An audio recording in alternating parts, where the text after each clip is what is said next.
Bismillahirrahmanirrahim. Assalamu alaikum wa rahmatullahi wa barakatuhu.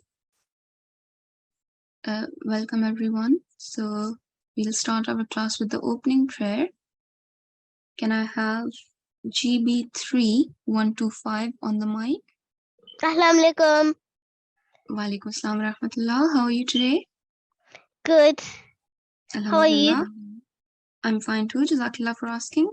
Okay, so can you please read the opening prayer for everyone? Start with Bismillah. Can I read by myself? Yeah, sure. Okay.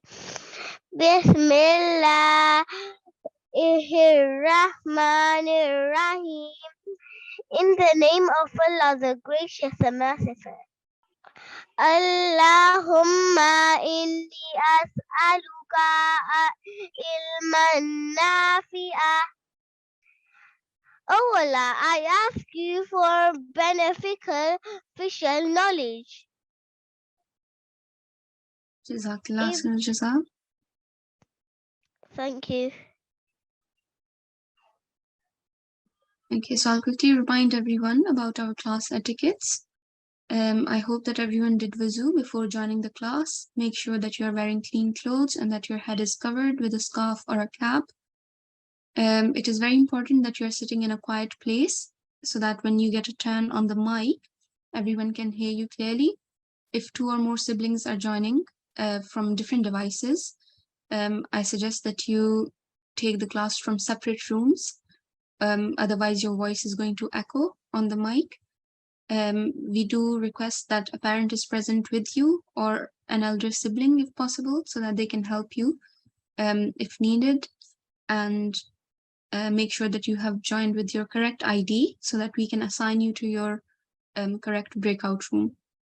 So lastly, Jazakumullah for arriving early. Make sure to stay till the end for the homework and the ending prayer.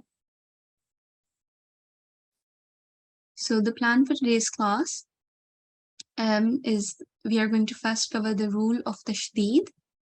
For those of you who have Talimul-Qur'an at home, you can find Tashdeed on page 64, lesson 13.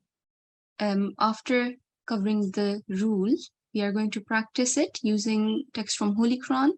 And today we are practicing Surah Al-Imran, verses 136 to 142. And we will do this in our smaller breakout rooms. At the end of the class, you have to practice the same verses 136 to 142 of Surah Al-Imran. And that is half of the homework for today as well. Surah Al-Imran, verses 136 to 42, straight after class. And then later on in the evening, you can do this before your Isha prayer or after your Isha prayer, so before you go to bed. But make sure to practice Surah Al-Imran, verses 143 to 147. As for the homework for the weekend, I will go through that at the end of the class. So let's proceed with our lesson for today. So in today's lesson, we are going to cover the following things. We have to know what is Tashdeed, okay, what it looks like, how can you identify it, and what does a Tashdeed do, okay, what do we have to do when we come across a Tashdeed, and we will also learn why we have to press on a Tashdeed, okay. At the end, there's going to be, we'll go through step by step on how to read a Tashdeed. Okay, so the first thing, what is a Tashdeed? So a Tashdeed is also known as Shadda. Okay, some of you at home might call it a Shadda, and it looks like this. Okay, you can see that it resembles the alphabet W. Okay, so it's like a small, teeny tiny W, and it sits on top of a letter, just like a Fatha and Dhamma. Okay, it's one of the signs which is found on top of the letter. Okay, and it is important to know, to remember what a letter is called, a letter that is carrying a Tashdeed. Okay, so a letter which is carrying a Tashdeed or a Shadda is called a Mushaddad letter. Okay, so you have to remember this. It is a very long way of saying, right, that Jeen which is carrying a tashdeed. Instead, we can simplify it and say mushaddad jim, right? So that's why it is important to remember this. Now, the next thing which you have to know and remember is the rule of tashdeed. What do we have to do when we come across this W like sign? Okay. So, first of all, let's go back. So, you know what a mutaharrik letter is. Okay, it's a voweled letter, a letter which is carrying either a fatha, a kasra, or a dhamma. In this case, we have mutaharrik seen. Okay, voweled seen. And then a mushaddad letter is a letter carrying a shadda. We just learned this. So, in this case, we have a mushaddad jim. Okay, the letter jim is carrying shadda or tashdeed. So, we call it mushaddad jim. So, whenever we come across a tashdeed, we have to join letters. Okay, but what are we joining? Okay, how are we joining? Let's find out. So, we are joining the mushaddad letter to the most recent voweled letter or mutaharrik letter. Okay, so in this case, our mushaddad letter is the jim, our voweled letter is seen, so we have to join these two letters. Okay, and as we join them, we have to make sure that we are pronouncing both letters, the mushaddad letter as well as the voweled letter. Okay, and we also have to make sure that we press on the mushaddad letter. Okay, we emphasize on the sound and not rush through it. So now that you know that whenever you come across a tashdeed, you have to press on it. Okay, you have to emphasize the sound. It will be a good thing to learn why we do that. Okay, so there is an explanation behind that. So if you look here, we have jim mushaddad. Okay, a jim which is carrying a tashdeed. And we know that the way to pronounce it is to emphasize on it, to press on it. Sujjirat. Okay, sujjirat. So there's, if you listen carefully, you can hear a double sound. Okay, you'll hear that I'm making the sound of jim twice. Sujjirat, like that.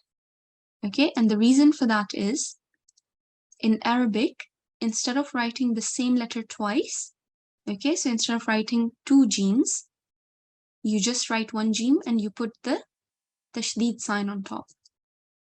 Okay, in reality, this is what's there. Okay, there is a jim, sakin jim, and there is a voweled jim. Okay, but it's going to take too much place, right? If we write the jim twice. So instead, you just write one jim and then you just put a tashdeed on top to tell the reader, to tell us that there are two jims there, okay? And we have to, that's why we have to emphasize on it, we have to press on it and make a double sound. Okay, so I hope that it helps you to understand why we have to press on mushaddad letters. Okay.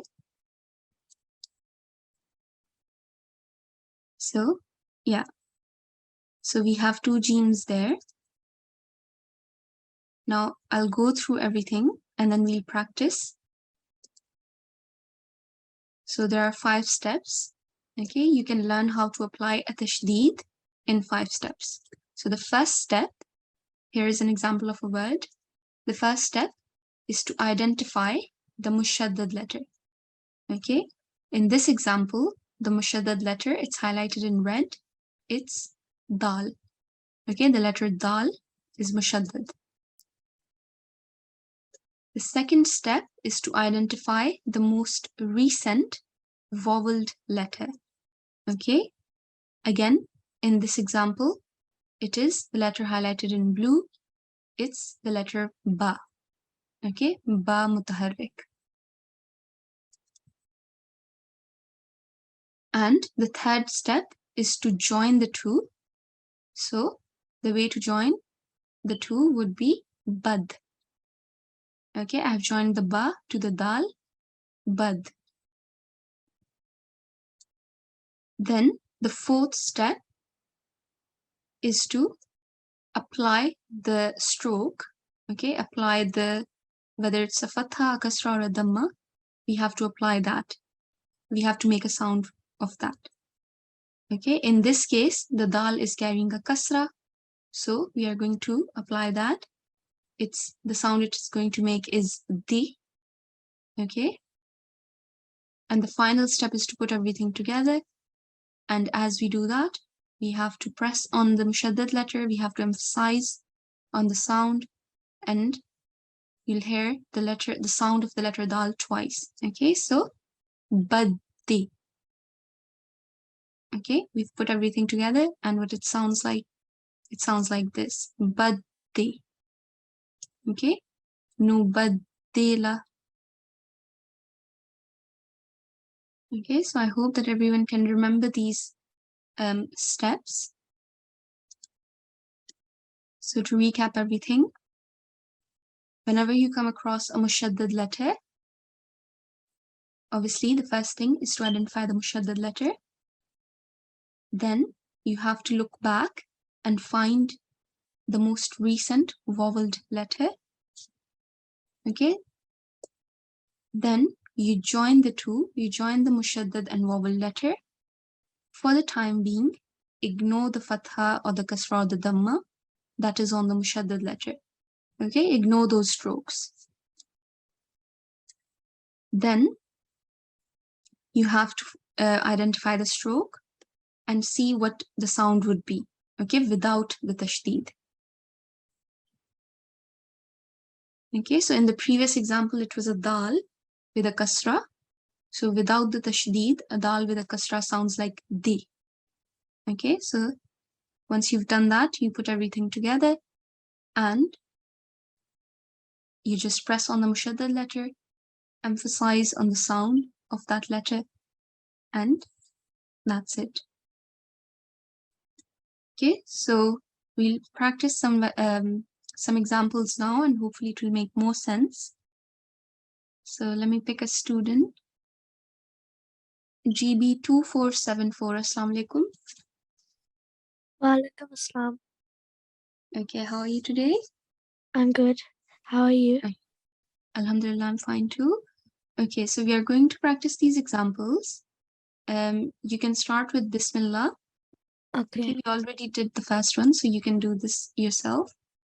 Bismillahirrahmanirrahim. Billi. Okay, we are doing this one. Baddi. That's right. Tubaddili. Tubaddila. Okay, what's the first letter? Noon. That's right. Can you say the word again? Nubaddila. Excellent. Okay, next one. Kibban. Okay, remember, we covered the lesson about the tanween, right? What do we do when we have a tanween? Kibba. Okay, what we have to do is we have to hold the nasal sound. Okay, we have to make a nasal sound and we have to sustain it for a bit. Kibban. Kibban. Mukibban. Excellent. Okay, next one. Burri. Okay, you don't have to. Okay, you don't have to prolong the sound of the ra. It's just 1 second long, right? Because it's carrying the short stroke of kasra. So it's going to be burri. Okay. Burri. Burrizat. Burrizat. Very good. Sujirat. Excellent. Jazakallah khairan. So whenever you see a mushaddad letter, look for the most recent vowel letter and join the two and make sure to stress on the mushaddad letter. Okay? Burri, sujji, like that. Okay? The listener should be able to hear two sounds for the letter Jim or for the letter Ra. Whichever letter is mushaddad, they should be able to hear two sounds for that. Okay? So now we are going to practice, and I just want to let all the parents know that there is a non-highlighted or non-guided version, and then there is a guided version of the text which we are using in the classes. Okay, so in the guided version there are rules which are highlighted, and if you hover the mouse on it, there will be some explanation about it. Okay, so hopefully it will help you, and it will help your children with the reading as well. And you can find these in the OneDrive. Okay, so that's it. Can I request the admin team to please open the breakout rooms?